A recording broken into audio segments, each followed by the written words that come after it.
নমস্কার সকল দর্শক বন্ধুকে, আপনাদের সবাইকে স্বাগত জানাই আমার এই চ্যানেল সেন্স অফ লাইফে। আজকের এই ব্লগটা সকালবেলা ব্রেকফাস্ট টেবিল থেকেই শুরু করলাম।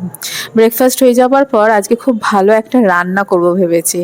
আমাদের সেই মা ঠাকুমাদের আমলের সেই রান্না এখনও হয় না যে তা না, তবে আমাদের জেনারেশনে অনেকেই আমরা এই রান্নাটা কিন্তু পারি না।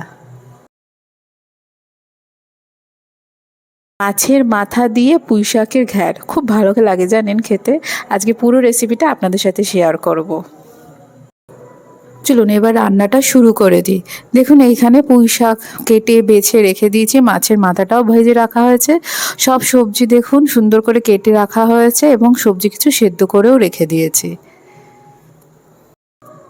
এই দিকে দেখুন সর্ষের তেল গরম করতে বসিয়ে দিয়েছি, তেলটা গরম হয়ে গেছে। এবার ফোড়নের জন্য গোটা জিরে এবং শুকনো লঙ্কা গোটা ফোড়নে দিয়ে দিচ্ছি। ফোড়ন দেওয়া হয়ে গেলে সবার আগে পুঁই শাকের ডাঁটাগুলো যেহেতু একটু শক্ত হয় তাই সবার আগে এটা ভেজে নেবো তেলে। হালকা করে ভেজে নেওয়ার পরে বাকি সবজিগুলো সব আস্তে আস্তে একের পর এক ভাজবো। দেখুন সব সবজি আমরা একের পর এক অ্যাড করার পর এইভাবে সব একসাথে 10 থেকে 15 মিনিট ভেজে নেব। ভাজাটা মোটামুটি হয়ে যাওয়ার পর একের পর এক এতে আবার মশলাপাতিগুলো সব অ্যাড করব। এই রান্নাটাতে খুব বেশি মশলা লাগে না জানেন, খুব অল্প সামান্য কিছু মশলা লাগে, যেমন আদা বাটা, নুন, হলুদ, জিরে গুঁড়ো এইটুকুই লাগে, আর সাথে কটা কাঁচা লঙ্কা, গোটা কাঁচা লঙ্কা আপনারা চিড়ে দিতে পারেন।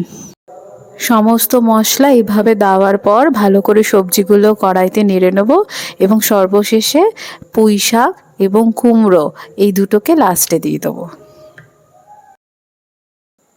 সব সবজি একসাথে দেওয়ার পর দেখুন এরকম ঠিক কালারফুল লাগবে, দেখতে কি ভালো লাগছে না?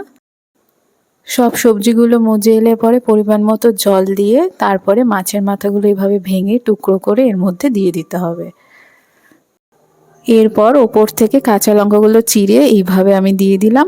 এবার ঢাকা দিয়ে কিছুক্ষণ রেখে দেবো। রান্নাটা প্রায় হয়ে এসেছে, শুধু নামানোর আগে একটু গরম মশলা আর ঘি দিয়ে নামিয়ে নেব। আপনারা চাইলে এর সাথে একটু চিনিও অ্যাড করতে পারেন, এটা আপনাদের ইচ্ছার ওপর। এই যে এইভাবে আমি একটু ঘিও অ্যাড করে নিলাম স্বাদটাকে আর একটু বাড়ানোর জন্য। ও হ্যাঁ, আমি এটা বলতে ভুলে গেছি আপনাদের, আমি কিন্তু এতে একটু চিনিও পরিমাণ মতো অ্যাড করেছি, আমার বেশ ভালো লাগে একটু মিষ্টি মিষ্টি হলে। এই যে মাছের মাথা দিয়ে পুঁই শাকের ঘ্যাট আমার রেডি, দেখতে ঠিক এরকম হবে। আপনারা কিন্তু তৈরি করে বাড়িতে অবশ্যই আমায় জানাবেন কার কেমন লাগলো টেস্ট। দুপুর গড়িয়ে দেখুন সন্ধে হয়ে গেছে। কালকে বলছিলাম না আপনাদেরকে যে পাশের বাড়ির একটা বাচ্চার জন্মদিন আছে, এখন সেখানেই যাব এই জামাটা পরে। দেখুন এটা একটা আমব্রেলা কাটের ফ্রক স্টাইলের করতে, বেশ সুন্দর সুতির, পরেও বেশ আরাম, এটা পরে যাচ্ছি। এই এখন আমরা যাচ্ছি বার্থডে পার্টিতে। দেখুন এই বার্থডে পার্টির টুপিগুলো খুব মনে পড়ে যায় জানেন, আমার সেই ছোটোবেলায় বার্থডে পার্টিতে কি মজা করতাম এইসব টুপিগুলো পরে। আর এই হচ্ছে আজকে বার্থডে স্পেশাল ডিনার। আজকের এই ব্লগটা এখানেই শেষ করছি। যদি কিছু ভালো লেগে থাকে please do like, comment, share and subscribe our channel. দেখা হচ্ছে নেক্সট ব্লগে। সবাই ভালো থাকবেন, সুস্থ থাকবেন।